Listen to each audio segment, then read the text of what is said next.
ও দুনিয়ার মানুষ, আমি রাসূলুল্লাহর জীবনে তোমাদের জন্য উত্তম আদর্শ রেখেছি।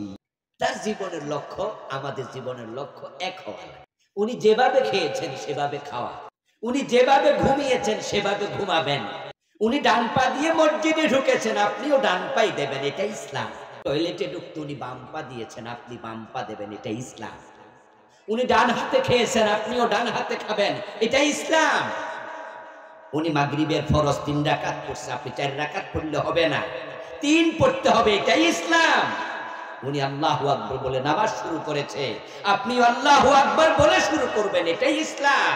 তিনি সালাম ফিরিয়ে নামাজ শেষ করেছেন, আপনিও তাই করবেন, এটাই ইসলাম।